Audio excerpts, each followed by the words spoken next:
American women, too, helped in the struggle to win the Revolutionary War. Some of them were adults with husbands and children, others were just girls, not much older than you are right now. At that time, women were not allowed to serve in the armed forces as they are today. However, many women went along with their husbands when they signed up to fight in the army. These women cooked and washed and mended. They cared for the sick and the wounded. Some even went into the battlefields to bring water to thirsty soldiers. The water they brought also cooled down the cannons, which became hot as they were fired. Because of their water pitchers they sometimes carried, these women often were called by a common name, Molly Pitcher.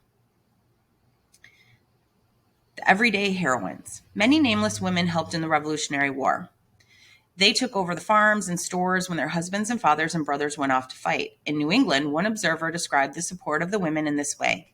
At every house, women and children were making cartridges, running bullets, making wallets, baking biscuit, crying and bemoaning, and at the same time animating or encouraging their husbands and sons to fight for their liberties, though not knowing whether they should ever see them again.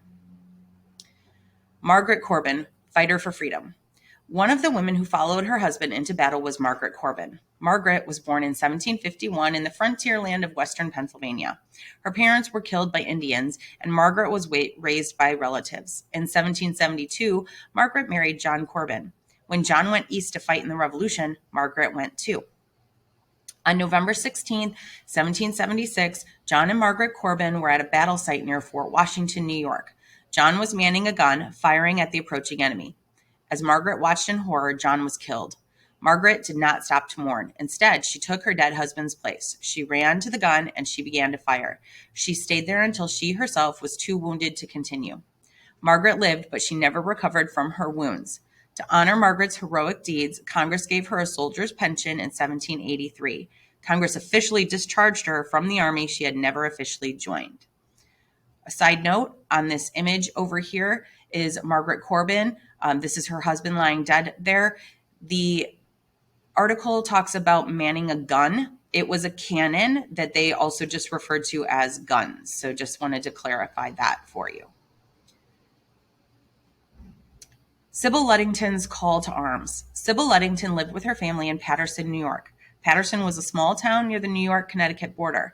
Sybil's family was a family of patriots. Her father, Henry, was a colonel in charge of hundreds of Minutemen who lived in the surrounding area. On April 26, 1777, when Sybil was 16 years old, word came that the British had reached Danbury, Connecticut, only a few miles away from Paterson. Sybil mounted Star, her horse. Then she galloped across the countryside through the rain to tell the Minutemen of the invasion. "The British are burning Danbury," Sybil shouted again and again as she rode. "Muster, or gather, at Ludington's." 400 Minutemen answered Sybil's call. Together, they forced the British out of Danbury and back to their ships. Paul Revere is the Revolutionary writer who is usually remembered by Americans, but Sybil, too, has been honored. A statue of her astride Star stands in Carmel, New York. In 1975, the nation she served remembered her by putting a picture of Sybil on her ride on an 8-cent stamp. So up here is the 8-cent stamp. The stamp honors the brave girl who rode to gather the Minutemen for battle. And then the statue that's in New York, Sybil Ludington, is honored by the statue in Carmel, New York.